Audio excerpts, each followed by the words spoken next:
అపోస్తుల కార్యములు 14:22. శిష్యుల మనస్సులను దృఢపరిచి విశ్వాసమందు నిలకడగా ఉండవలననియు అనేక శ్రమలను అనుభవించి మనము దేవుని రాజ్యంలో ప్రవేశింపవలననియు వారిని హెచ్చరించిరి. దేవునికి స్తోత్రం. ప్రియమైన దేవుళ్ళరా, అపోస్తులైన పౌలు అక్కడున్న శిష్యులతో మాట్లాడుతున్న మాటలు మనం చూస్తున్నాం. ఈ అపోస్తులైన పౌలు అక్కడున్న వారిని హెచ్చరిక చేస్తున్నాడంట. ఈ మాటలు మనం జాగ్రత్తగా పరిశీలన చేసినట్లయితే ఎవరితో చెప్తున్నాడు అపోస్తులైన పౌలు అంటే అక్కడున్న శిష్యులతో చెప్తున్నాడు. ఏమని చెప్తున్నాడంట?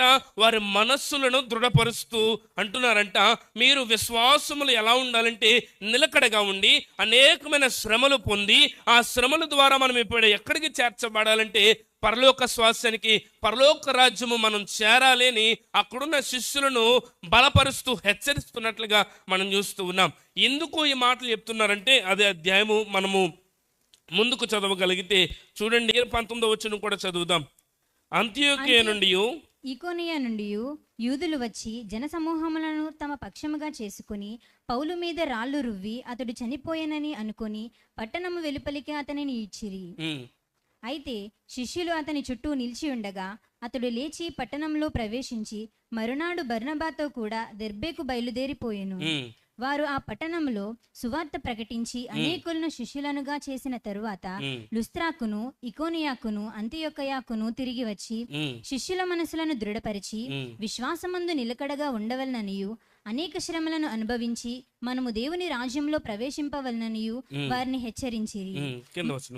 మరియు ప్రతి సంఘంలో వారికి పెద్దలను ఏర్పరిచి ఉపవాసం ఉండి ప్రార్థన చేసి వారు నమ్మిన ప్రభువునకు వారిని అప్పగించిరి. దేవునికి స్తోత్రం. ప్రియమైన దేవుళ్ళరా, అపోస్తులైన పౌలు పరిచర్యలో మనం చూస్తూ ఉన్నాం.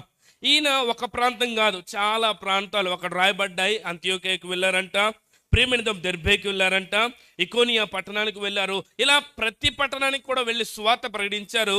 అదే ప్రాంతంలో ప్రియమైన దేవుళ్ళరా వీరు ఎక్కడికి వచ్చారంటే లుస్త్రా అనే ప్రాంతంలోకి వచ్చారు.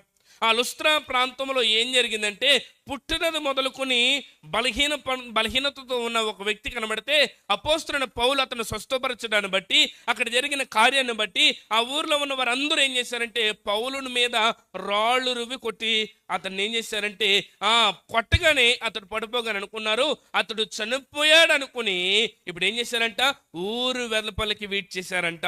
ఇప్పుడు అక్కడ ఉన్న శిష్యులందరూ చూస్తూ ఉన్నారు. ఆ ప్రాంతంలో ఉన్న వారందరూ చూసి ఇదేంటి, దేవుని నమ్ముకున్నాం కదా, దేవుని నమ్ముకున్న తర్వాత ఇలాంటి శ్రమలు వస్తున్నాయేంటి, ఇలాంటి కష్టం ఏంటి? ఈ రోజు వారి మనసు ఎలా అయిపోయిందంటే కలవరంతో ఉంది. ఇప్పుడు వారి మధ్యలో పౌలు నిలబడి అంటున్నాడు, ఇదిగో శిష్యుల మనస్సులను ఏం చేస్తున్నాడంటే దృఢపరిచి అంటున్నాడు, మీరు విశ్వాసములు ఎలా ఉండాలంటే నిలకడగా ఉండాలి, శ్రమలలో మీరు ఎలా ఉండాలంటే పాలువారే, ఏ విధము చేత నేను ఇప్పుడు ఎక్కడికి వెళ్ళాలంటే పరలోక రాజ్యానికి వెళ్ళాలి. దేవునికి స్తోత్రం, హల్లెలూయా. వారి మనస్సులు ఎలా ఉన్నాయంటే కలవరాలతో ఉన్నాయి.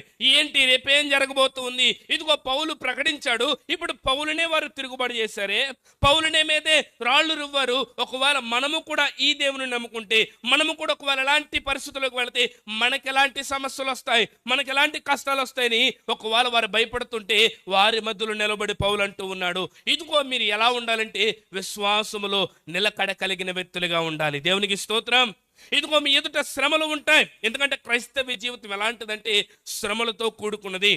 దేవుని ఒక వాక్యంలో ఒక చోట వ్రాయబడతా ఉండే యోబు గ్రంథంలో అంటాడు, ఇదిగో మనుషులంట దేనికి పుడుతూ ఉన్నారంటే శ్రమానుభవానికే పుడుతున్నారు. దేనికి పుడుతున్నాడంట? శ్రమకే. ప్రియమైన రోజు క్రైస్తవ జీవితం ఎలాంటిదంటే శ్రమలతో కూడినది.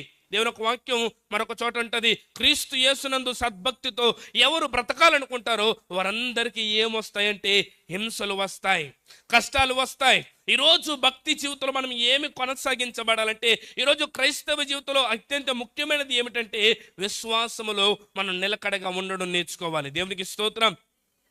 ఈరోజు అనేక మార్లు విశ్వాసం గురించి విన్నాం, అనేక మార్లు ప్రతి దానిలో కూడా విశ్వాసం గురించి వింటూ ఉన్నాం. అయినా ఈరోజు దేవునికి సన్నిధిలో దేవుడు దేనిని కోరుకుంటున్నాడంటే మనం విశ్వాసములో నిలకడ కలిగిన వ్యక్తులంగా ఉండాలి. ఎందుకంటే విశ్వాసమే మనను ఆశీర్వాదంలో నడిపిస్తుంది, విశ్వాసమే దీవెనలో నడిపిస్తుంది, విశ్వాసమే అసాధ్యమైన కార్యాలను ఏం చేస్తుంది తెలుసా, సాధ్యములోనికి నడిపిస్తుంది. దేవునికి స్తోత్రం.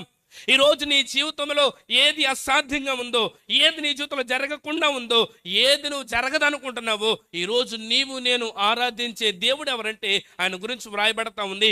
శారమ్మతో ఆ యొక్క ఇంటికి వచ్చిన ఆ యొక్క పెద్దలు మాట్లాడుతుంటారు, నీ గర్భవాసమున కుమారుడు పుట్టబోతున్నాడంటే ఆ యొక్క గుడారములో ఉండి ఏం చేస్తుందంట, ఆమె నవ్వుతూ ఉంది, అంటుంది బలకు ముడుకుపోయిన తర్వాత నాకు మరలా కంటానా నేను, నాకు ఇది జరుగుతుంది అంటావని ఆమె అనుకుంటుంది. ఇది జరుగునా అనుకుంటుంది. అక్కడ అంటాడు, ఇదిగో దేవునికి అసాధ్యమైనది ఏముంది, ఆయన జరిగించిన కార్యం ఏముంది. ఈరోజు నీ జీవితంలో కూడా ఒకవేళ ఏది జరగదని అనుకుంటున్నావో, ఏది నీ జీవితంలో ఇది ఇంకా జరగదేమో, ఇంకా నా జీవితం ఇంతేనేమో అనుకుంటున్నావేమో, ఈరోజు నీవు అనుకున్నవి కూడా నీ జీవితంలో జరిగించే దేవుడు ఆయన. దేవునికి స్తోత్రం. అసాధ్యాలను కూడా సాధ్యపరిచే దేవుడు. అందుకే యోబు గ్రంథకర్త అంటాడు ఏమనంటే, ఈయన పరిశోధింపజాలని గొప్ప కార్యములు, లెక్కలేనన్ని అద్భుత క్రియలు జరిగించే దేవుడు ఆయన. దేవునికి స్తోత్రం.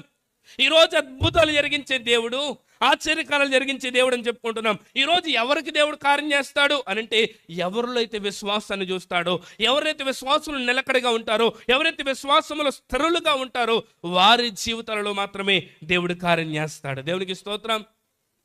ఈరోజు నీలో నాలో దేవుడు ఏం చూడాలనుకుంటున్నాడంటే విశ్వాసం. ఎందుకంటే అంచె దినాలలోనంటే, అపాయకరమైన దినాలలో మనుషులు ఎలా ఉంటారంటే, లూకా సువార్తలో చక్కటి మాట మనం చదువుతాం. లూకా సువార్త 18వ అధ్యాయం 8వ వచనంలో రాయబడుతున్న మాట, అయినను మనుష్య కుమారుడు వచ్చినప్పుడు ఆయన భూమి మీద విశ్వాసము కనుగొనునా. చూడండి, దేవాతి దేవుడు చెప్తూ ఉన్నాడు, ఆయన మరలా వచ్చినప్పుడు భూమి మీద ఏమంటున్నాడట, నేను విశ్వాసాన్ని కనుగొంటానా. ఈరోజు విశ్వాసం కలిగిన వాళ్ళు ఎవరైనా ఉంటారా అని ఈరోజు దేవుని ఒక వాక్యం రాయబడుతుంది. అంచె దినాలలో మనుషులు ఏమి కొరవైపోతుందంటే విశ్వాసం కొరవైపోతుంది. ఈరోజు నీవు నేను ఎప్పటికప్పుడు ఏం చేయాలంటే విశ్వాసం కలిగిన వ్యక్తులుగా ఉన్నామో లేదో మనం పరిశీలన చేసుకోవాలి.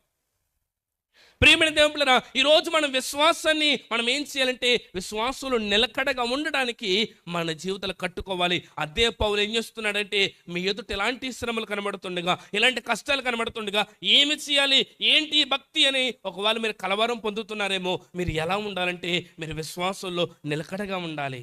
అనేక శ్రమలు వస్తాయి, ఇబ్బందులు వస్తాయి.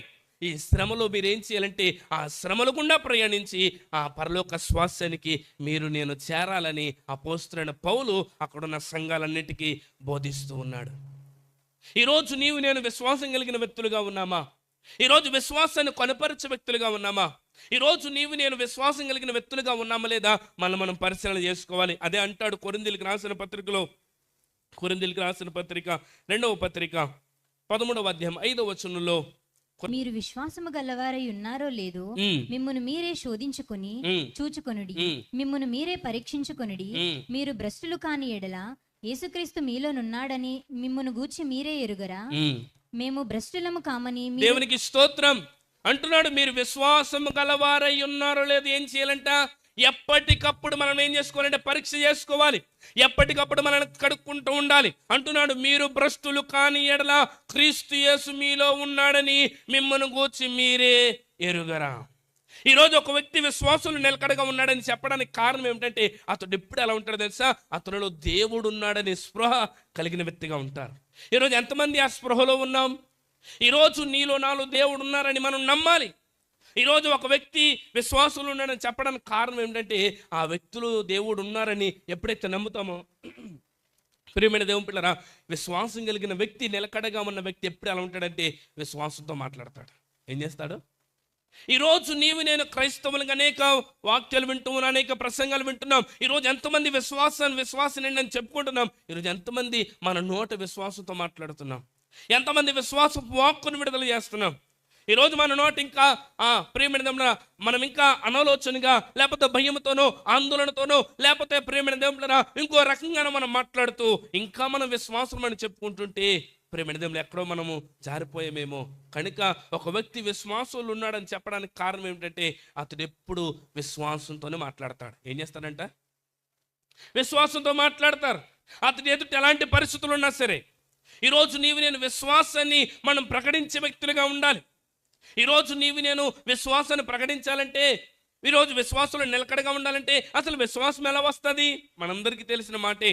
విశ్వాసం ఎలా వస్తుంది అమ్మా? రోమీయులకు రాసిన పత్రిక 10వ అధ్యాయం 7వ వచనంలో అంటాడు, వినుట వలన విశ్వాసం వచ్చును, వినుట క్రీస్తును గూర్చిన మాట వలన విశ్వాసము కలుగును. 8వ వచనంలో అంటాడు, అదేమని చెప్తున్నది? వాక్యము నీ యొద్దను నీ నోటను నీ హృదయములోను ఉన్నది, అది మేము ప్రకటించు విశ్వాస వాక్యమే. అపోస్తలుడైన పౌలు ఏం బోధించారంట? విశ్వాసపు వాక్కును బోధించారు. ఈరోజు మనలో విశ్వాసాన్ని పెంపొందింపజేసేది, విశ్వాసాన్ని పుట్టించేది ఏదంటే దేవుని యొక్క వాక్యం. ఈరోజు ఆ వాక్యాన్ని మనం ఈరోజు స్వీకరించగలగాలి. ఈరోజు ఆ వాక్యాన్ని మన జీవితంలో అప్లై చేసుకోగలగాలి. ఎప్పుడైతే వాక్యాన్ని మనం తీసుకుంటామో అప్పుడు విశ్వాసం వ్యక్తులుగా, విశ్వాసాన్ని ప్రకటించే వ్యక్తులుగా మనం ఉండగలుగుతాం. ప్రియమైన దేవుడా, వినుట వలన విశ్వాసం వచ్చింది. ఈరోజు వినుట వలన విశ్వాసం వస్తుంది. ఇప్పుడు విన్న ఆ యొక్క విశ్వాసాన్ని వృద్ధి పొందించేది ఏది అంటే ప్రార్థన. ఏంటంట? ప్రార్థన. ఎందుకు ప్రార్థన అంటే, అపోస్తలుడైన పౌలు తెస్సలోనికే సంఘములో 3వ అధ్యాయంలో ఏం చెప్తారంటే, ప్రియమైన దేవుని చదవద్దు కానీ చెప్తాను. అక్కడ అంటారు, మీలో ఉన్న విశ్వాసములో ఉన్న లోపం గురించి నేను ఏం చేస్తున్నానంటే ప్రార్థన చేస్తున్నాను, మీరు సంపూర్ణమైన విశ్వాసులోనికి రావాలని ప్రార్థన చేస్తున్నాను అంటాడు. ఎవరు? అపోస్తలుడైన పౌలు. ఆ తర్వాత అధ్యాయంలో తర్వాత 2వ తెస్సలోని పత్రికలు అంటాడు, మీరు విశ్వాసములో చెందుతున్న అభివృద్ధిని బట్టి నేను సంతోషిస్తున్నాను అంటాడు. మొదటి పత్రికలోనేమో మీ విశ్వాసంలో లోపం వరకు నేను ప్రార్థన చేస్తున్నాను అన్నాడు. 2వ పత్రిక వచ్చేసరికి ఏమంటున్నాడంటే మీ విశ్వాసంలో మీరు చెందుతున్న అభివృద్ధిని బట్టి నేను సంతోషిస్తున్నాను అంటున్నాడు. ఇక్కడ విశ్వాసం అభివృద్ధి చెందడానికి ఏమిటి ఉపయోగపడిందంటే ప్రార్థన.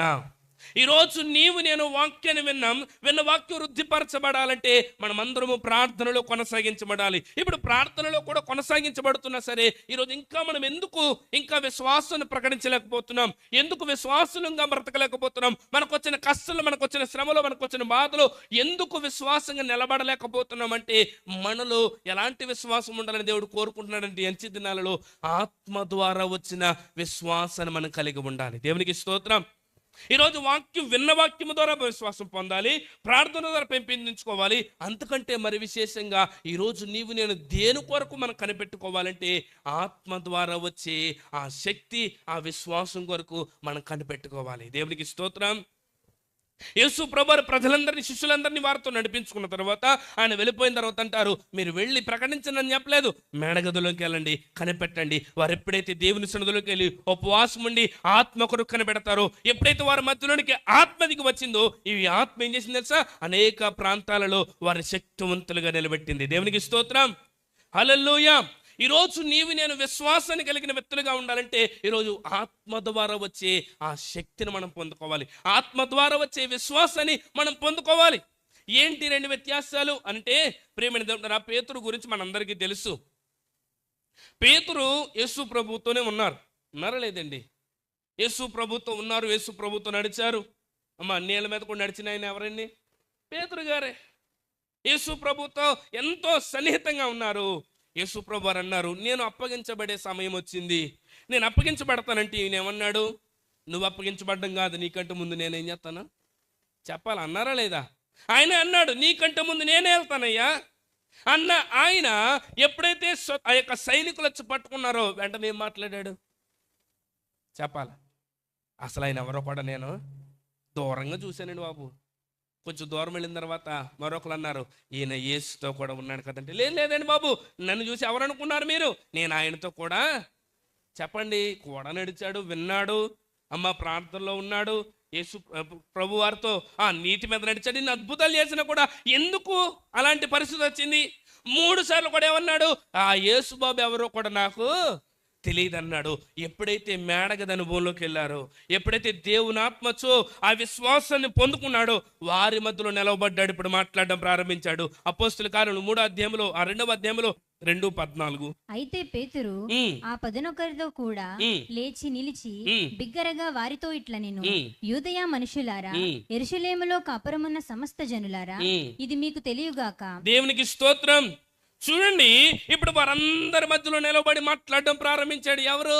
ఇదే పేతురు. ముందేమో యేసుని ఎరగనన్న పేతురు ఇప్పుడు ఎందుకు ధైర్యంగా మాట్లాడుతున్నాడంటే, ప్రేమైన దేవుళ్ళరా, అతనిలోకి ఇప్పుడు ఏ విశ్వాసం వచ్చిందంటే ఆత్మ ద్వారా వచ్చిన విశ్వాసం వచ్చింది. ఈరోజు మనకి రాబోతున్న దినాలు చాలా భయంకరంగా ఉండబోతున్నాయి. దైవజనులు కూడా చెప్తూ ఉన్నారు, రాగల దినాలు చాలా ప్రతికూల పరిస్థితులు వస్తూ ఉన్నాయి. ఈరోజు ప్రేమైన దేవుళ్ళరా, మన జీవితంలో మనం ఆత్మ ద్వారా వచ్చే విశ్వాసాన్ని పొందుకోకపోతే మన విశ్వాసం కూడా ఏమవుతుందంటే శ్రమలలోకి వెళ్ళినప్పుడు కదిలిపోయే పరిస్థితి ఉంది. కనుక ఈ ఉదయకాల సమయంలో నేనేం పొందుకోవాలంటే ఆత్మ ద్వారా వచ్చి విశ్వాసాన్ని పొందుకున్నప్పుడు పౌలు వలె, ఈ యొక్క పేతురు వలె మనం నిలబడగలుగుతాం. పేతురు ప్రకటిస్తుంటే అనేకులు మారిపోయారంట. పేతురు నడుస్తుంటే ఆ నీడ పడిన వారు అద్భుతాలు పొందుకుంటున్నారు. ఇప్పుడు అక్కడ ఉన్న వారందరూ కలవరం వచ్చేసింది. ఏంటి పేతురు నువ్వు చేసే పని? బెదిరించడం మొదలు పెట్టారు, కొట్టడం మొదలు పెట్టారు, చెరసాలలు వేస్తూ ఉంటే ఇప్పుడు పేతురు అంటాడు, అయ్యా మేము కన్న వాటిని విన్న వాటిని చెప్పకుండా ఉండలేం.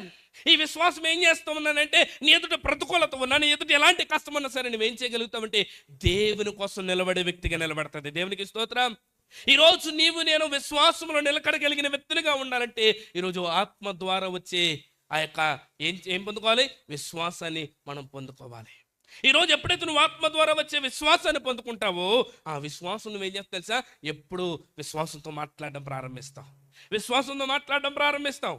ప్రియమైన దేవుడు, మనందరికీ తెలిసిన వాక్యమే. దానియేలు, ఆ యొక్క దానియేలు గ్రంథంలో షడ్రక్ మేషక్ అబేద్నెగోల ఎదుట ఒక చాలా భయంకర పరిస్థితి ఎదురైంది. ఆ నెబుకద్నెజరు రాజు ఒక ప్రతిమను నిలబెట్టాడు, ఊరంతా చాటింపు వేయించాడు. ఇదిగో ఈ యొక్క విగ్రహాన్ని ప్రతిష్ఠిస్తూ ఉన్నాం. ప్రతిష్ఠించగానే ఆ ప్రజలలో ఉన్న ఆయా భాష మాట్లాడు వారందరూ కూడా ఏం చేయాలంటే ఆ బోరలు ఊదగానే, ఆ వీణ వాయిద్యాలు వాయించగానే ప్రతి ఒక్కరు కూడా ఆ యొక్క ప్రతిమకి ఏమవ్వాలంట? సాష్టాంగ నమస్కారం చేయాలి. ఈ యొక్క ఎవరైతే ఆ ప్రతిమకు మొక్కరో, ఆ ప్రతిమకు నమస్కారం చేయరో వారిని తీసుకెళ్లి మండుచున్న అగ్నిగుండములో పడవేయాలని ఆజ్ఞ ఇస్తే ఆ వార్త విన్నారా లేదా? ఇప్పుడు అక్కడ నిలబడ్డారు, బోరలు ఊదబడ్డాయి, అందరూ మోకరించేశారు. ఈ ముగ్గురు మాత్రం నిలబడ్డారు. ఇప్పుడు రాజుగారు చూస్తున్నారు, ఏంటి ఆ ముగ్గురు కథ అంటే ఇప్పుడు వీరు మాట్లాడడం ప్రారంభించారు. రాజా, ఇందు నిమిత్తమై మీకు ప్రత్యుత్తరం ఇవ్వవలనన్న చింత మాకు. చూడండి ఎంత విశ్వాసం, నిజంగా ఎంత విశ్వాసంగా వారు మాట్లాడుతున్నారు. అంటాడు, ఇదిగో రాజా, ఈ వేడిమి గల అగ్నిగుండము నుండి మా దేవుడు మమ్మల్ని తప్పించుటకు సమర్థుడు. ఒకవేళ ఆయన రక్షించకపోయినా ఆయనే దేవుడు. దేవునికి స్తోత్రం. హల్లెలూయా. ఈరోజు నీ ఎదుట కూడా కష్టాలు, శ్రమలు, అగ్ని వంటి పరిస్థితులు నీ ఎదుట ఉన్నా ఈరోజు ఎంతమంది నిలబడుతున్నాం? ఎంతమంది విశ్వాసంతో మాట్లాడగలుగుతున్నాం? ఎదుట ఉన్న కష్టాన్ని చూసి ఈరోజు కలవరం చెందుతున్నావా? విశ్వాసాన్ని కోల్పోతున్నావా? ఈరోజు నేను ఎలా ఉన్నాం? మన ఎదుట ఎలాంటి పరిస్థితి ఉన్నా విశ్వాసంతో నువ్వు మాట్లాడాలి. కానీ నీ నోట వచ్చిన విశ్వాసాన్ని చూసిన దేవుడు నీ జీవితంలో తగిన కార్యం జరిగిస్తాడు. దేవునికి స్తోత్రం. వారు విశ్వాసాన్ని ప్రకటిస్తే ఇప్పుడు అన్నారు, ఆ యొక్క మంటను, అగ్నిగుండాన్ని 7 అంతలు పెంచండి అన్నారు. అయినా వారు తగ్గలేదు, తీసుకెళ్లారు, కట్టేశారు. అందులో వేయగానే అగ్నిగుండముకు వస్తా ఏమైపోయింది తెలుసా? ఆహ్లాదకరమైన వాతావరణంగా మార్చబడింది. దేవునికి స్తోత్రం. ఈరోజు నీ జీవితంలో కూడా నీకు వచ్చే కష్టంలో కూడా నువ్వు విశ్వాసాన్ని ప్రకటించగలిగితే విశ్వాసతను అడుగులు వేయాలి. కానీ నీ ఎదుట ఉన్న అగ్నిగుండము లాంటి శ్రమలైనా సరే అవి ఎలాంటి నిన్ను బంధించాలని, నిన్ను కాల్చివేయాలని, నీ సంతోషాలను హరించాలని ఒకవేళ దుష్టుడు అనేకమైన బంధకాలను ఎదుట పెట్టినా సరే ఈ ఉదయకాల సమయంలో నువ్వు విశ్వాసాన్ని ప్రకటిస్తూ ఉండగా నీ విశ్వాసం చూచిన దేవుడే నీ యొక్క పరిస్థితులను దేవుడు దిగువచ్చి నీ చుట్టూతో ఉన్న అగ్ని లాంటి పరిస్థితులను కూడా ఆహ్లాదకర వాతావరణంగా మార్చగల సమర్థుడు ఆయన. దేవునికి స్తోత్రం. ఈరోజు ఎంతమందికి ఉంది విశ్వాసం? రాగల దినాలలో చాలా భయంకరమైన పరిస్థితులు రాబోతూ ఉన్నాయి. కనుక ఆ పరిస్థితుల్లో నేను నిలబడాలంటే ఈరోజు నీలో నాలో ఏముండాలంటే విశ్వాసం. విశ్వాసం ఉంటే సరిపోదు, ఆ విశ్వాసం మనం ఏం చేయాలంటే ప్రకటించాలి, చెప్పాలి. ఏమ్మా బాగున్నామంటే ఏమనాలి? దేవుని కృపలో చాలా బాగున్నాం. ఆ మాట మనల్ని బలపరుస్తుంది, ఆ మాట మనల్ని దీవుల్లో నడిపిస్తుంది. మనం ఏమంటాం? ఏం బాగుంటుంలేండి బాబు అంటామా లేదా? ఈరోజు అలా కాదు. బాగోకపోయినా ఏమనుకోవాలంటే ఒక చోట రాయబడుతుంది, బలహీనులంట ఏమనుకోవాలంటే నేను బలాఢ్యుడని అనుకోవాలంట. ఏమనుకోవాలంట? ఏమ్మా ఎలా ఉన్నావు? వ్యాపారం ఎలా ఉందంటే చాలా బాగుందండి, 3 పువ్వులు 6 కాయలని చెప్పాలి. దేవునికి స్తోత్రం. ఏమి లేకపోయినా ఏం చెప్పాలి? విశ్వాసం నువ్వు మాట్లాడు. దేవుడు దాన్ని ఏం చేస్తాడంటే నీ జీవితంలో స్థిరపరుస్తాడు. దేవునికి స్తోత్రం. ఈరోజు క్రైస్తవుల రహస్యం ఏంటంటే విశ్వాసపు వాక్కు. ఈరోజు మనకి ఎన్ని శ్రమలను ఎందుకు ఇంత ఆహ్లాదకరంగా ఇంత మనం ఉండగలుగుతున్నామంటే దేవుని కృప. ఈరోజు నీవు నేను విశ్వాసాన్ని ప్రకటిస్తున్నామా, లేకపోతే మన ఎదుటిన్న పరిస్థితులను చూసి కలవరం చెందుతున్నామా? ఈరోజు నీవు నేను విశ్వాసాన్ని ప్రకటించేవారుగా ఉండాలి. రెండవదిగా మనలో ఏముండాలంటే మన ఆలోచనల్లో కూడా అల్ప విశ్వాసం ఉండకూడదు. అంటే ఆలోచనలు కూడా నీకు నాకేముండాలంటే విశ్వాసం ఉండాలి. ఏముండాలి? మన నోట్లో ఉంటే సరిపోదు. ఇప్పుడు ఎక్కడ ఉండాలంట చెప్పాలి అందరూ. ఆలోచనలు కూడా. కానీ మనం ఎంత మంచి వాళ్ళమంటే పైకి మనం మాట్లాడతాం, కానీ మనసులో మాత్రం ఉంటుంది ఉండదు ఆలోచన. చెప్పాలి ఈ అప్పులు ఎలా తీరుతాయో, ప్రభు అప్పులు తీర్చినాయని ప్రార్థన చేస్తాం, లేకపోతే ఎదుటి వారికి చెప్తాం. ఆ రోజు ప్రార్థన చేస్తాం, కానీ ఆ రోజు మాత్రం ఏమవుతుంది? ఖచ్చితంగా ఆలోచనలో జరుగుతుంది అంటావా? ఏమవుతుంది అంటారు? ఈ పరిస్థితి నుండి ఎలా బయటపడతాను? ఏంటి నా కుటుంబ పరిస్థితి, ఏంటి నా వ్యాపార పరిస్థితి, ఏంటి? ప్రార్థన చేశాం కదా, దేవునికి అప్పగించుకున్నాం. మనకు చెప్పింది ఎవరికి? మనిషికి కాదు, దేవునికి. ఇప్పుడు దేవునికి అప్పగించిన తర్వాత ఆయన చేస్తాడా చేయడా? మనకు అసాధ్యమేమో, కానీ దేవునికి ఏంటి? అవునా కాదా? మనం ఎప్పుడు చదువుకున్న మాటలు రోమీయులకు రాసిన పత్రిక 4వ అధ్యాయంలో అబ్రహాం గారి గురించి వ్రాయబడుతుంది. ఎప్పుడు చదివిస్తాను నేను వాక్యం, ఎప్పుడు చెప్పినా. రోమీయులకు రాసిన పత్రిక 4వ అధ్యాయం 18వ వచనంలో, నీ సంతానము ఇలాగు ఉండునని చెప్పిన దానిని బట్టి తాననేక జనములకు తండ్రి అగునట్లు నిరీక్షణకు ఆధారము లేనప్పుడు అతడు నిరీక్షణ కలిగి నమ్మెను.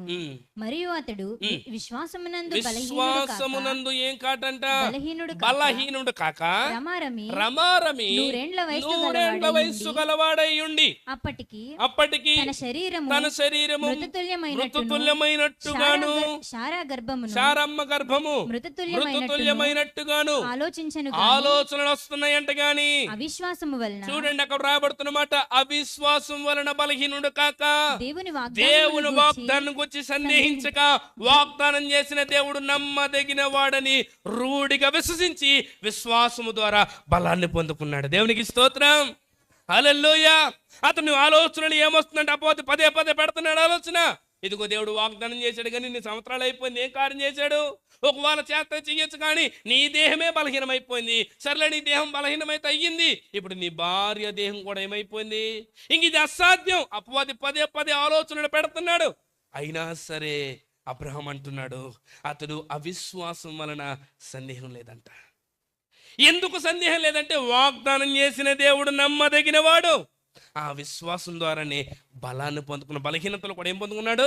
ఈరోజు నీవు నేను కూడా ఆలోచనలు కూడా మనం ఎలా ఉండాలంటే, నా దేవుని నేను అప్పగించుకున్నాను, దేవుడు ఖచ్చితంగా నా జీవితంలో చేస్తాడు.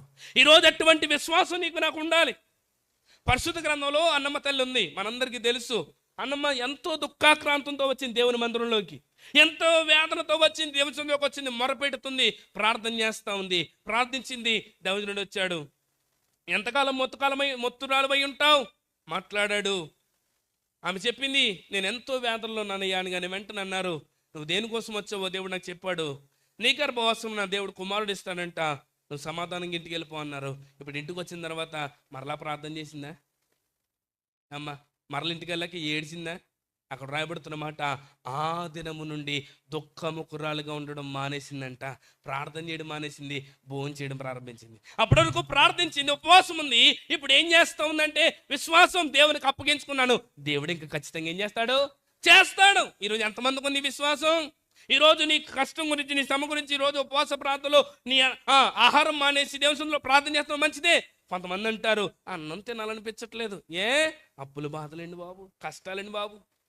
ఈరోజు నీవు నేను దేవుని సన్నిధిలో ఎలా ఉండాలంటే, అన్నమ్మ తల్లి వలె దేవుని సన్నిధిలోకి వచ్చావు, మొరపెట్టావు, దేవునికి అప్పగించుకున్నావు, ఇంకా దేవుడు చూసుకుంటాడు. నువ్వు ఆలోచనలో కూడా ఏమవకూడదంటే బలహీనులు కాకుండా బలవంతులుగా, ఆలోచనలో కూడా నువ్వు విశ్వాసం కలిగి ఉంటే ఆ విశ్వాసం చూసిన దేవుడు అసాధ్యమైన కార్యాలు కూడా నీ జీవితంలో అద్భుతకరమైన కార్యం జరిగించగల దేవుడు. దేవునికి స్తోత్రం, హల్లెలూయా. ఈరోజు నీవు నేను ఎలాంటి విశ్వాసాన్ని కలిగి ఉన్నాం? ఈరోజు విశ్వాసాన్ని ప్రకటిస్తున్నామా? ఈరోజు ఆలోచనలు కూడా విశ్వాసం కలిగిన వ్యక్తులుగా ఉన్నామా? లేకపోతే పైకి మాట్లాడుతున్నాం కానీ మనసులో అనేక సందేహాలు పెట్టుకుని, అనేకమైన ఆలోచనలు పెట్టుకుని, నిద్రలేని రాత్రులు గడుపుతూ ఆలోచిస్తూ రాత్రంతా నిద్ర పట్టకుండా ఈరోజు చాలామంది నిద్ర పట్టట్లేదంట. కారణం ఏమిటంటే వాళ్ళకున్న కష్టాలను బట్టి. ఈరోజు విశ్వాసాలుగా ఒకవేళ అన్యులైతే అనుకోవచ్చు, ఈరోజు దేవుని సందులోకి వచ్చి దేవుని నమ్ముకుని దేవుని బిడ్డగా జీవిస్తూ ఈరోజు ఇంకా మనము కూడా ప్రార్థిస్తూ కూడా ఇంకా బలహీనంగా, ఇంకా ఆలోచనలో బలహీన పడిపోతూ దేవుడు చేయగలడని ఒకవేళ నువ్వు నిరుత్సాహపడితే ఈరోజు నువ్వు కార్యం పొందుకోకపోవడానికి కారణం ఒకవేళ నీ అల్ప విశ్వాసమేనేమో, నీ అవిశ్వాసమేనేమో. కనుక ప్రేమైన దేవుని బిడ్డలారా, ఈ ఉదయకాల సమయంలో నీ జీవితంలో నేను నిలకడగలిగిన విశ్వాసంగా ఉండాలి. ఆనాడు అపోస్తలుడైన పౌలు అక్కడ ఉన్న సంఘాన్ని హెచ్చరిక చేశాడు, వారిని బలపరిచాడు. ఈ ఉదయకాల సమయంలో దేవుడు నిన్ను నన్ను బలపరుస్తున్నాడు. ఈరోజు నేను విశ్వాసులు ఎలా ఉండాలంటే బలవంతులంగా, విశ్వాసంలో నిలకడ కలిగిన వారముగా, ప్రకటించే వారముగా, ఆలోచనలు కలిగిన వారముగా. ప్రేమైన దేవుడా, ఇప్పుడు ఆలోచన క్రియలు మాత్రమే కాదు, మనం ఎలా ఉండాలంటే షడ్రక మెషక అబేద్నెగోల వలె, దానియేలు వలె ఇట్టి శాసనము సంతకము చేయబడనని తెలిసినా కూడా యథాప్రకారం ఏం చేశాడని దానియేలు ప్రార్థన చేశాడు. ఈరోజు విశ్వాసాన్ని క్రియలలో మనం చూపాలి. ఈరోజు నేను మన విశ్వాసం ఎలా ఉంది? మొదటిగా వారికి 2 హెచ్చరికలు చేశాడు అపోస్తలుడైన పౌలు. మీరు విశ్వాసమునందు నిలకడగా ఉండవలననియు, రెండవదిగా అపోస్తలుల కార్యం 14వ అధ్యాయం 22వ వచనంలో శిష్యుల మనసులను దృఢపరిచి ఆ విశ్వాసమందు నిలకడగా ఉండవలననియు అనేక శ్రమలను అనేకమైన శ్రమలను అనుభవించి మనము దేవుని రాజ్యములో ప్రవేశింపవలననియు వారిని హెచ్చరిక చేసెను. రెండవదిగా, మొదటిగా విశ్వాసులు నిలకడగా ఉండాలని చెప్పారు. రెండవదిగా వారు అనేకమైన శ్రమలు పొందుకొని ఏం చేయాలంట? ఆ శ్రమల ద్వారా పరలోక రాజ్యానికి చేరుకోవాలి. ఈరోజు మన భక్తి జీవితం ఎలాంటిదంటే శ్రమతో కూడినది. ఇందాక మనం చెప్పుకున్నాం, మనుషులు దేనికి పుడుతున్నారంట? శ్రమ అనుభవానికే పుడుతున్నారు.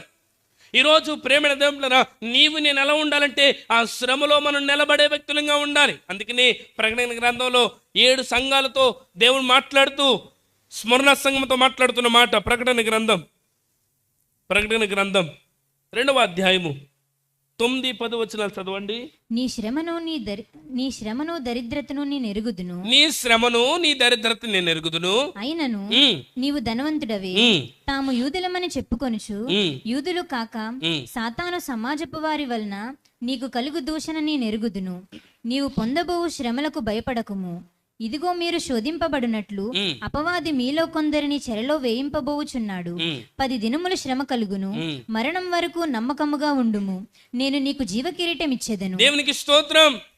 ఆ యొక్క స్మరణ సంఘంతో దేవుడు చెప్తున్న మాట, ఇదిగో నువ్వు దరిద్రుడిగా కనబడినా నీవు నా ఎదుట ఎలా ఉన్నామంటే ధనవంతుడివే. ఇదిగో మీలో కొందరిని ఏం చేయబోతున్నాడంటే అపవాది శ్రమలో వేయబోతూ ఉన్నాడు. మీకేదో సంభవించినట్లుగా మీరు భయపడవద్దు. ఇదిగో అంతం వరకు మీరు ఎలా ఉండాలంటే విశ్వాసంలో నిలకడగా ఉండండి.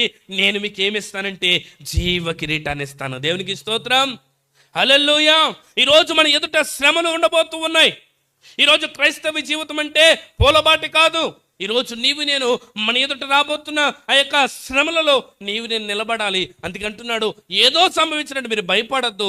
10 దినాలు శ్రమ కలుగుతాయి. అంతం వరకు ఎవడు సహిస్తాడో, ఎవరు పోరాట పడమని కలిగి ఉంటాడో, ఎవడు నిలకడగా అయిన జీవితాన్ని కలిగి ఉంటాడో వాడికి నేను ఏం చేస్తానంటే జీవ కిరీటాన్ని ఇస్తాను. దేవునికి స్తోత్రం. హల్లెలూయా. ఈరోజు నేను మనం పోరాట పట్టమని కలిగిన వ్యక్తులుగా ఉండాలి. యేసు ప్రభు దగ్గరకు ఒక వ్యక్తి వచ్చి అడిగాడు, అయ్యా పరలోక రాజ్యాన్ని ఎంతమంది వెళ్తారు? అసలు ఎవరు పరలోకాన్ని చేరుకుంటాడు అని అడిగితే, చదువుదాం. లూకా సువార్త 13వ అధ్యాయము 23-24 వచనాలు చదివితే, ఒకడు ప్రభువా రక్షణ పొందువారు కొద్దిమందేనా అని ఆయన నడుగగా, ఆయన వారిని చూచి ఇరుకు ద్వారమున ప్రవేశింప పోరాడుడి, అనేకులు ప్రవేశింపజూతురు గాని వారి వలన కాదని మీతో చెప్పుచున్నాను. చూడండి, అనేకులు ప్రవేశించాలనుకుంటారంట, కానీ ఎవరు ప్రవేశిస్తారంటే ఎవరు పోరాటం కలిగి ఉంటారు, ఎవరు నిలకడగా ఉంటారు, ఎన్ని పరిస్థితులు ఉన్నా సరే దేవుని ఎదుట అచంచలమైన విశ్వాసాన్ని కనపరుస్తూ వారి జీవితాలు కట్టుకుంటారో వారే ప్రవేశిస్తారు అంటున్నాడు. ఎంతమంది వెళ్తారయ్యా? కొద్దిమందేనా అంటే అంటున్నాడు, ఇరుకు మార్గమున ప్రవేశింప మీరేం చేయండి? పోరాడండి. ఇదే మాట పేతురు భక్తుడు కూడా అంటాడు. పేతురు భక్తుడు రాసిన మొదటి పత్రిక 2వ అధ్యాయం 11వ వచనంలో అంటాడు, మీ ఆత్మకు విరోధముగా పోరాడు శరీర క్రియలను విసర్జించండి అంటాడు. మీరు పరదేశులను యాత్రికులనై ఉన్నారు కనుక ఆత్మకు విరోధముగా పోరాడే శరీరాశలను ఏం చేయాలంట? విసర్జించాలి. ఈరోజు నేను పోరాట పట్టుమని కలిగిన వ్యక్తులుగా ఉండాలి. ప్రియమైన దేవుని బిడ్డలారా, అపోస్తలుడైన పౌలు ఇక్కడున్న ఆ యొక్క సంఘంతో హెచ్చరిక చేసినట్లుగానే ప్రియమైన తెస్సలోనికే సంఘానికి కూడా శ్రమలు వచ్చినాయి, కష్టం వచ్చింది, బాధ వచ్చింది. అయితే ఆ తెస్సలోని సంఘానికి ఇప్పుడు ఈయన వెళ్ళడానికి అవకాశం లేదు. కానీ ఎవరిని పంపించారంటే తిమోతిని పంపించాడు. తిమోతిని పంపించి ఏం చెప్తున్నాడు అనంటే తెస్సలోనికలు రాసిన పత్రిక 3వ అధ్యాయము 1వ వచనం నుంచి చదివితే, కాబట్టి ఉమ్, ఇక సహింపజాలక ఏతస్సులో ఒంటిగానైనను ఉమ్, ఉండుట మంచిదని ఎంచి ఉమ్, ఈ శ్రమల వలన ఉమ్, ఎవడునూ కదిలింపబడకుండునట్లు ఉమ్, మిమ్మును స్థిరపరచుటకును ఉమ్, మీ విశ్వాస విషయమై ఉమ్, మిమ్మును హెచ్చరించుటకును ఉమ్. మన సహోదరుడును క్రీస్తు సువార్త విషయంలో దేవుని పరిచారకుడినైన తిమోతిని పంపితిమి. ఉమ్, మేము మీ యొద్ద ఉన్నప్పుడు ఉమ్, మనము శ్రమను అనుభవింపవలసి ఉన్నదని ఉమ్, మీతో ముందుగా చెప్పితిమి గదా. ఉమ్, అలాగే జరిగినది. ఉమ్, ఇది మీకునూ తెలియను. ఉమ్, అట్టి శ్రమలను అనుభవించుటకు ఉమ్. మనము నియమింపబడిన వారమని మీరెరుగుదురు. దేవునికి స్తోత్రం. చూడండి, అపోస్తలుడైన పౌలు తిమోతిని పంపించి ఉత్తరం రాశాడు. ఏం చెప్తున్నాడంటే అక్కడ ఉన్న వారిని, మీరు విశ్వాసులు నిలకడగా ఉండండి, మీదట ఉన్న శ్రమలు చూసి మీరు తడబట్టు చెందకండి, మీరు కలవరం చెందొద్దు, ఎందుకంటే నేను ముందుగానే మీకు చెప్పాను. పౌలు చెప్పాడంట ఆ తెస్సలోనికే సంఘానికి ఏమనంటే శ్రమలలో నుండి వెళ్ళాలని. ఇప్పుడు వారు ఆ శ్రమల ద్వారా ఏం పొందుకున్నారంటే ధైర్యాన్ని పొందుకున్నారంట. వారు కలిగిన కష్టములో వారు నిలకడగా ఉండడాన్ని బట్టి ఆ యొక్క పౌలు భక్తుడు ఎంతగానో ఆ సంఘాన్ని చూసి ఆనందించారు. ప్రియమైన దేవుడా, ఎందుకు ఆ యొక్క తెస్సలోని సంఘానికి ఎన్ని వారాలు వెళ్ళారంటే 3 సార్లు వెళ్ళాడంట. ఎన్నిసార్లు? 3 ప్రసంగాలకి వారి విశ్వాసం ఎలా మారిపోయిందంటే వారు ఎదుటి ఎన్ని పరిస్థితులు వచ్చినా సరే వారు చెక్కు చెదరని విశ్వాసాన్ని కలిగిన వ్యక్తులుగా ఉన్నారు. వారు 3 ప్రసంగాలకి ఎంత విశ్వాసాన్ని కనపరిస్తే ఈరోజు దేవుని బిడ్డలముగా దేవుని సందులో మనం కొనసాగుతూ ఈరోజు అనేక ప్రసంగాలు వింటున్నాం, అనేక వాక్కులు దేవుడు విడుదల చేస్తూ మనల్ని ఎంతగానో బలపరుస్తుండగా ఈరోజు మనలో ఇంకెంత విశ్వాసం ఉండాలి. ఆ తెస్సలోనికే సంఘంతో అంటున్నాడు, మీరు విశ్వాసములో నిలకడగా ఉండాలి, మీ ఎదుటి వచ్చిన శ్రమను చూసి మీరు కృంగిపోవద్దు, ఎందుకంటే నేను ముందుగానే మీకు చెప్పాను శ్రమలు వస్తాయని. ఆ శ్రమలో నేను పాలువారం అవ్వాలి. ఎందుకు మనం శ్రమలో పాలువారం అవ్వాలంటే ఆ శ్రమ ద్వారా దేవుడు మనల్ని ఏం చేస్తారంటే సంపూర్ణతలోనికి తీసుకువస్తారంట. చదవండి ప్రియమైన దేవుని యొక్క వాక్యాన్ని మనం చూడగలిగితే చూడండి, పేతురు భక్తుడు రాసిన మొదటి పత్రిక 4వ అధ్యాయం 12-13 వచనాలు. పేతురు భక్తుడు రాసిన, ప్రియులారా, మిమ్మను శోధించుటకు మీకు కలుగుచున్న అగ్ని వంటి మహాశ్రమను గూర్చి మీకేదో ఒక వింత సంభవించినట్లు ఆశ్చర్యపడకుడి. క్రీస్తు మహిమ బయలుపరచబడినప్పుడు మీరు మహా ఆనందముతో సంతోషించు నిమిత్తము క్రీస్తు శ్రమలలో మీరు పాలివారై ఉన్నంతగా సంతోషించు. చూడండి, అంటున్నాడు మీకేదో సంభవించినట్టు మీరు భయపడద్దు. దేవుడు వచ్చినప్పుడు ఆయన మనకేమిస్తాడంటే క్రీస్తు మహిమ ఎదుట మనకెంతో సంతోషం కలుగుతుంది. ఈ శ్రమలో మనకేమిస్తాడంటే దేవుడు సంతోషాన్ని ఇస్తాడంట. మరొక చోట రాయబడుతూ ఉంటుంది. చూడండి ప్రియమైన దేవుడు, రోమీయులకు రాసిన పత్రిక 8వ అధ్యాయం 17-18 వచనాల్లో, మనము పిల్లలమైతే వారసులము అనగా దేవుని వారసులము, క్రీస్తుతో కూడా మహిమ పొందుటకు ఆయనతో శ్రమ పడిన యెడల క్రీస్తు తోడి వారసులము. చూడండి, ఎప్పుడైతే మనం శ్రమలు గుండా వెళతామో దేవుడు అంటున్నాడు క్రీస్తుతో కూడా మనము శ్రమ పడిన యెడల క్రీస్తు తోడి వారసులం. ఈరోజు ఈ శ్రమ నన్ను ఎక్కడికి నడిపిస్తుందంటే సంతోషానికి నడిపిస్తుంది. క్రీస్తు సన్నిధిలో ప్రేమైన మనలను ఆయనతో పాటు వారసులుగా చేస్తుంది. ఇంకా మనం చదువుకుందాం. చూడండి ప్రేమైన ఎఫెసీయులకు రాసిన పత్రిక 3వ అధ్యాయం 12-13 వచనాలు చదవండి. ఆయన యందలి విశ్వాసము చేత ధైర్యమును నిర్భయమైన ప్రవేశమును ఆయనను బట్టి మనకు కలిగి ఉన్నవి. కాబట్టి మీ నిమిత్తమై నాకు వచ్చిన శ్రమలను చూచి మీరు అధైర్యపడవద్దని వేడుకొనిచున్నాను. ఇవి మీకు మహిమకరములై ఉన్నవి. చూడండి, ఎప్పుడైతే శ్రమల గుండా వెళ్తామో ఈ శ్రమ ఒకానొక దినాన మనకేమిస్తుందంటే సంతోషాన్ని ఇస్తుంది. ఈ శ్రమ మనకేమిస్తుందంటే క్రీస్తుతో వారసత్వాన్ని ఇస్తుంది. ఈ శ్రమ మనకు మహిమాయుక్తమైన ఆనందాన్ని ఇస్తుంది. దేవునికి స్తోత్రం. అంటున్నాడు, మీ కలిగిన ఈ శ్రమను చూసి మీరు కృంగిపోవద్దయ్యా. ఈ శ్రమ మనకి ఎలా మారిపోతుందంటే మహిమకరముగా దేవుడు మార్చబోతూ ఉన్నాడు. దేవునికి స్తోత్రం. హల్లెలూయా. ప్రియమైన దేవుళ్ళారా, చూడండి హెబ్రీయులకు రాసిన పత్రిక 2వ అధ్యాయం 10వ వచనంలో కూడా వ్రాయబడతా ఉంది. ఎవని నిమిత్తము సమస్తమును ఉన్నవో ఎవని వలన సమస్తమును కలుగుచున్నవో ఆయన అనేకులైన కుమారులను మహిమ తెచ్చుచుండగా వారి రక్షణకర్తను శ్రమల ద్వారా సంపూర్ణంగా చేయుటకు ఆయనకు తగును. చూడండి, ఈ శ్రమ ద్వారా దేవుడు మనల్ని ఏం చేయాలనుకుంటున్నాడంటే సంపూర్ణతలోనికి. ఏంటి సంపూర్ణత? క్రీస్తునకు కలిగిన సమానమైన సంపూర్ణతలోనికి నడిపించడానికి ఈ శ్రమలు గుండా దేవుడు ఏం చేస్తానంటే నిన్ను నన్ను నడిపిస్తాడు. కనుక ఈరోజు నీవు నేను ఈ శ్రమలో మనం స్థిర విశ్వాసం కలిగిన వ్యక్తులుగా ఉన్నామా? ఈ శ్రమలో మనం ఎలాంటి విశ్వాసాన్ని కలిగిన వ్యక్తులుగా ఉన్నాం? కనుక ప్రియమైన దేవులారా, అనేకమైన శ్రమలు మనం అనుభవించి ఆ పరలోక శ్వాసానికి మనం చేరుకోవాలని అపోస్తలుడైన పౌలు ఆనాడు ఆ సంఘాన్ని హెచ్చరిక చేస్తే, ఈనాడు దేవుడు మనల్ని హెచ్చరిక చేస్తున్నాడు. ఈరోజు నీవు నేను విశ్వాసంలో నిలకడగా ఉన్నామా? ఈరోజు విశ్వాసాన్ని కొనపరిచే వ్యక్తులుగా ఉన్నామా? ప్రియమైన దేవులారా, అపోస్తలుడైన పౌలు అంటాడు చివరిలో, నేను పోరాడి తిని నా పరుగును ఏం చేశాను? తుదముట్టించాను. నా యొక్క ఏం కాపాడుకున్నాడంట? విశ్వాసాన్ని కాపాడుకున్నాను. ఈ విశ్వాసము ద్వారా నాకు ఏముంచబడిందంటే నీతి కిరీటం ఉంచబడింది. ఈరోజు నీవు నేను విశ్వాసం కలిగిన వ్యక్తులుగా ఉన్నామా? విశ్వాసాన్ని కోల్పోతున్నామా? బలహీనులుగా ఉన్నామా? బలపరచబడదాం, విశ్వాసాన్ని కలిగి ఉందాం.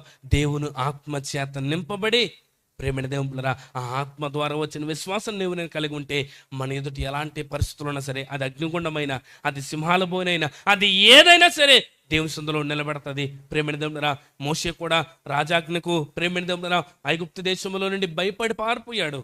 ఎప్పుడైతే పొదలో నుండి దేవుడు మాట్లాడాడో, ఇప్పుడు అదే రాజుకు భయపడకుండా అదే రాజు ఎదుటికి వచ్చి మాట్లాడుతున్నాడు, నా ప్రజలను నా దేవుని సేవించడానికి పంపించు అంటాడు. అల్పకాల పాపభోగములు అనుభవించట కంటే దేవుని ప్రజలతో శ్రమ అనుభవించడానికి నాకు మేలు అన్నాడు. ఎలా వచ్చింది? ఆత్మ ద్వారా పొందిన విశ్వాసం మోషే పొందుకున్నాడు. తద్వారా తన ఎదుటి ఎలాంటి పరిస్థితి వచ్చినా విశ్వాసంలో నిలబడ్డాడు, స్థిరపరచబడ్డాడు, విశ్వాసాన్ని కొనసాగించి జయవీరుడిగా నడిచాడు. ఈరోజు నీవు నేను మన యువతలు కట్టుకుందాం.